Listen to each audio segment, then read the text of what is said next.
បាទសួស្តីអ្នកទាំងអស់គ្នាថ្ងៃនេះនាំអារម្មណ៍អ្នកទាំងអស់គ្នាទៅមើលកន្លែងរៀបចំសង្ក្រាន្តសៀមរាបយើងមុខអង្គរតូចទាំងអស់គ្នានេះចូលមកបើក្បាលដំបងឃើញហើយគឺលបែងប្រជាប្រិយហើយក៏មានក្អមដ៏ធំមួយ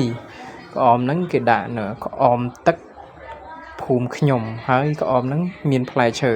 ហើយខ្ញុំបានថតជុំវិញក្អមហ្នឹងតែម្ដងនេះមើលវីដេអូតាមដំណើរមួយខ្ញុំថតមួយជ្រុងហើយបន្ទាប់មកបានកវ៉ែលជុំវិញហើយ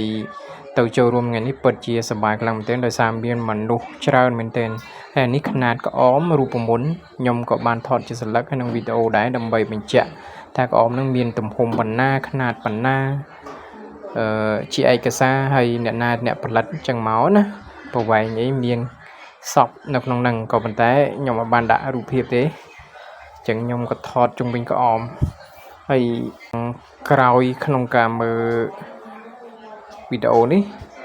ខ្ញុំបានទៅមើលគេសមរំអញ្ចឹងមិនទាន់ចប់ថ្ងៃហ្នឹងឯងស្អែកនៅមួយថ្ងៃទៀត